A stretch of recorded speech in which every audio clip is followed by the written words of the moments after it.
여러분은 일상에서 신문이나 방송, 인터넷을 통해서 경제에 대한 이야기를 자주 접하고 계실 겁니다.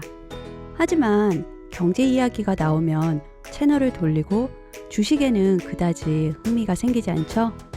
혹시 이런 이야기를 접할 때마다 왠지 나랑 전혀 상관없는 주제처럼 느껴지지 않으셨나요? 세계 최고의 갑부 중 한 명이자 투자의 대가로 알려진 워런 버핏은 하루를 신문 읽기로 시작한다고 합니다.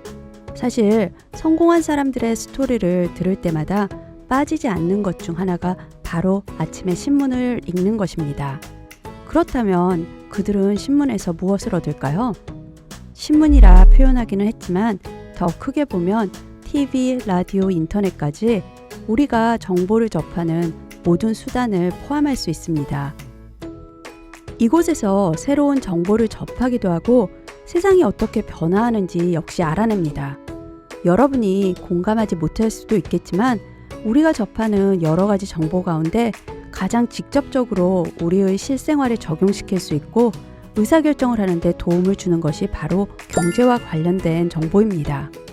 경제 기사를 잘 이해하는 순간 이를 자신의 상황과 연결시키고 의사결정에 잘 응용할 수 있게 됩니다. 하지만 이를 위해 경제 이론서를 펼쳐놓고 어렵게 경제 공부를 시작할 필요는 없습니다.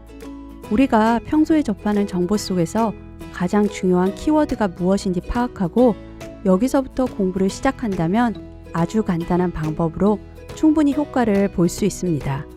우리 강의는 효율적으로 짧은 시간을 투자해 최고의 효과를 얻기 위해 설계되었습니다. 이 강의를 통해 우리는 여러분이 경제와 관련된 정보에서 무엇이 중요한지 파악할 수 있도록 트레이닝 시키고자 합니다. 그리고 이 강의를 마쳤을 때 더 이상 주변에서 들려오는 정보와 자신이 무관하다고 생각하지 않게 될 것입니다. 그럼 이제 공부를 시작해 볼까요? 성인이 되면 누구나 경제활동을 합니다. 대다수의 사람들은 회사에 취직해서 돈을 벌죠. 경제활동을 하는 인구가 많을수록 나라의 경제는 더욱 빠르게 성장합니다. 따라서 경제가 얼마나 건강한지 그리고 얼마나 제대로 잘 성장하는지 확인할 때 가장 중요하게 보는 지표 중 하나가 고용입니다. 미국과 같은 경제 강대국의 고용지표가 발표되는 날이면 전 세계 금융가와 경제 전문가들이 이 숫자에 주목합니다. 아마 여러분도 신문을 자세히 살펴본다면 최소한 한 달에 한 번 정도는 이와 관련된 기사를 볼 수 있을 거예요. 때로는 도저히 그냥 지나칠 수 없는 제목을 달고 나오기도 합니다. 일자리 상태가 얼마나 좋은지 한눈에 알아보는 데는 실업률이 가장 편리한 지표입니다. 실업률이 4%에서 4.1%로 늘어나면 일하고 싶은 사람이 일자리를 얻지 못하는 경우가 늘어난 겁니다. 2019년 한국의 실업률은 4%대를 유지하고 있습니다. 생각보다 숫자가 적네 라는 생각이 들었다고요? 주변에 일하고 싶지만 일자리를 찾지 못하는 사람이 100명 중에 4명 이상은 될 것 같은데 왜 실업률은 이렇게 낮을까 하는 생각이 들 수도 있습니다. 그 이유는 실업률은 전체 인구 중에서 일하는 나이에 속하는 사람 가운데 직업이 없는 사람이 얼마나 되는가를 나타내는 숫자가 아니기 때문입니다. 실업률은 경제활동 인구 중에서 실업자가 차지하는 비율입니다. 그러면 경제활동 인구는 무엇일까요? 경제활동 인구란 생산 가능 인구라고 불리는 만 15세 이상의 사람들 가운데 실제로 수입이 있는 일을 하는 취업자와 일을 하려고 구직 활동을 하는 실업자를 말합니다. 반면 만 15세 이상 사람들 중에서는 비경제활동 인구도 존재합니다. 일할 능력이 없거나 일할 능력이 있음에도 일할 의사가 없는 사람으로 전업주부, 학생, 연로자, 심신장애자 등이 해당합니다. 좀 더 구체적으로 예를 들어볼까요? 만약 대학을 졸업하고 공무원 시험을 준비하고 있는 학생이 있다면 이 학생은 경제활동 인구가 아닙니다. 하지만 이 학생이 공무원 시험 응시 기간에 응시 원서를 낸다면 이제 경제활동 인구가 됩니다. 이 사례만 놓고 봐도 경제활동 인구와 비경제활동 인구에 대한 기준이 조금 모호하다는 생각이 들죠. 이런 이유로 실업률이 경제 현실을 제대로 반영하지 못한다는 비판을 받아왔습니다.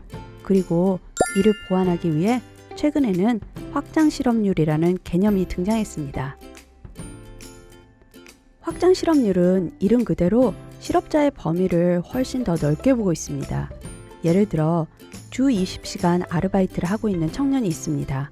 만약 더 많은 시간을 일하고 싶은데 일이 없어서 할 수 없는 상황이라면 이 청년은 확장 실업률의 실업자에 포함됩니다.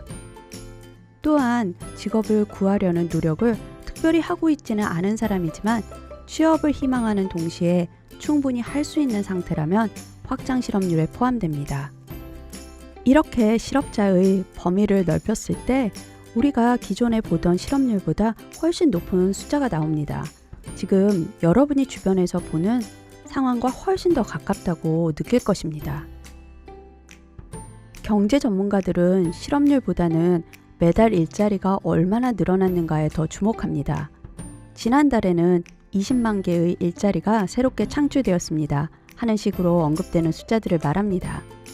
기업들은 보통 경제가 좋아질 것 같으면 생산을 늘립니다. 생산을 늘리려면 당연히 더 많은 사람이 필요하겠죠. 반면에 경제가 나빠질 것이라고 예상한다면 고용을 늘릴 수가 없습니다. 이런 일자리 수의 증감은 제조업, 서비스업 등 분야별로 통계가 나오기 때문에 어떤 분야의 상황이 더 좋은지 이 숫자를 통해서 알 수 있습니다. 물론 이 숫자 역시 여러분이 매일 접하는 신문에서 직접 확인할 수 있습니다. 하지만 이 숫자를 볼 때 주의해야 할 점이 있습니다. 만약 지난달에 엄청난 태풍이 한반도에 상륙해 전국을 강타했다면 어떤 변화가 있을까요? 아무래도 이런 일시적인 현상 역시 전체 경제의 건강과는 상관없지만 기업의 활동 그리고 고용에 영향을 미칠 수 있습니다. 물론 이런 일로 인해 새롭게 창출된 일자리 수가 한 달간 일시적으로 줄었다고 해서 경제가 급속히 나빠지지는 않겠죠? 반면에 우리가 나중에 논의할 정부의 일시적인 재정 정책으로 인해 고용의 수가 일시적으로 늘었다고 해서 경제가 갑자기 좋아지는 것 역시 아닙니다. 고용은 한두 달의 숫자를 보는 것이 아니라 지속적으로 어떤 흐름을 가고 있는가를 눈여겨봐야 합니다. 이 숫자가 경제에 대해 이야기해주는 메시지는 아주 강력하니까요.